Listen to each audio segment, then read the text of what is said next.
What's going on, everybody? Welcome back to Honest Game Perspectives, the show where we play games, talk about what's good, talk about what's bad, and see if it's worth your money, or more importantly, worth your time. And today, we're talking about Elden Ring Nightreign, the newly released game in association with the Elden Ring world.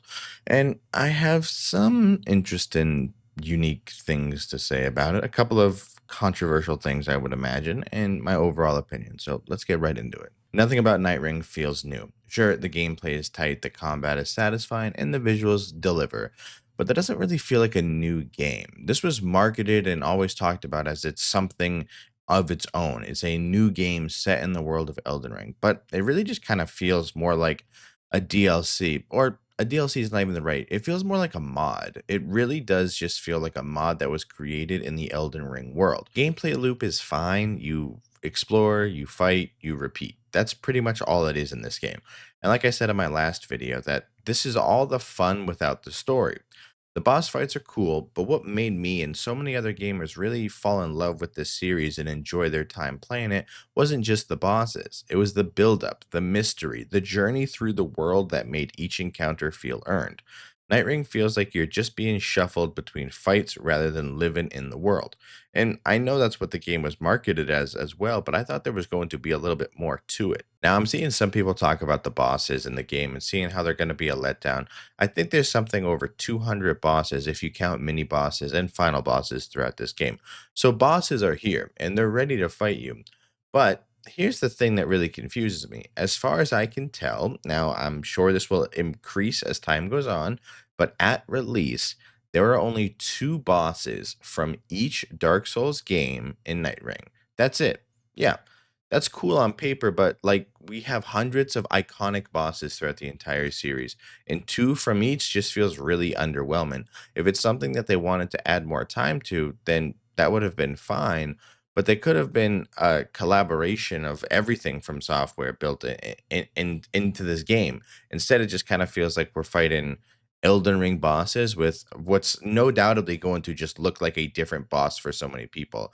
There will be hundreds of people, thousands of people who play this game who did not play Dark Souls 1, 2, 3, Demon Souls, right? So there's going to be tons of people who these will look like new bosses, but for the people who have played these games for a long time, you're really just going to feel like you're fighting Elden Ring bosses. And as I continue to play this game, it really makes me think of just something that would have been a complete different game entirely. Now, I pose this question to you. What if the game wasn't a exploration time limiter, then you fight a boss at the end of the night? What if the game was a 3v1 boss fighting like rush game? Like, what if you could pick a boss, pick two friends to play with, and the boss gets upscaled to that level, but then you get to pick any boss from any From Software game? Like, the thing I keep thinking of is what if you got to fight Lady Butterfly from Sekiro inside of the Elden Ring world? Like, I don't know. I just feel like that would be something that would be a lot more fun and a lot more enjoyable with my friends rather than having to spawn in and play for 30 minutes to then get one shot at the final boss where if we get killed, we just have to restart. Like, I don't think this is what we needed. I don't think this is gonna hit the mark. All right, and so something I like to do, and I tell myself that if I'm gonna make a negative video, then I have to come to the table with ways to add improvement to the game, right? I don't wanna just talk negatively about a game, although Borderlands fans might disagree with that. I do wanna bring things that I think could change for the better of the game. So I wrote down a list here, and I wanna go through them. Number one is solo play support. As of now, solo play is technically possible, but it's not balanced. Now, this is sort of a kind of cop out because they have already addressed this, that they are working on an update right now that's going to make solo play a little bit easier. However, if you remember, that's kind of what happened when Elden Ring first came out with one of their early bosses that was like super challenging. That then people wanted it to go back to the old way years later. So I don't know how they're going to balance it. I mean, I think given a solo player more resources could really sort of fix it. Maybe two revives or something like that. I don't really know. As it stands right now, you have three revives in your game. But I think there's a way to do it that's not going to be make the bosses easier. And I think that's a big thing that they're going to hopefully try to avoid. They need to add game chat. This is something else I said in my other video as well, but this is a brand new multiplayer game. There are thousands of people who will be playing with strangers. You need to have a better way of communicating strategy and procedures with your teammates than just pings and just one ping. I mean, I just don't understand that thought process. I would love to see some sort of reasoning for it, because this isn't like a typical From Software game. This is a brand new From Software game. So give us a brand new feature like in-game voice chat. We're not even going against each other. In a PvP game, I could sort of understand it.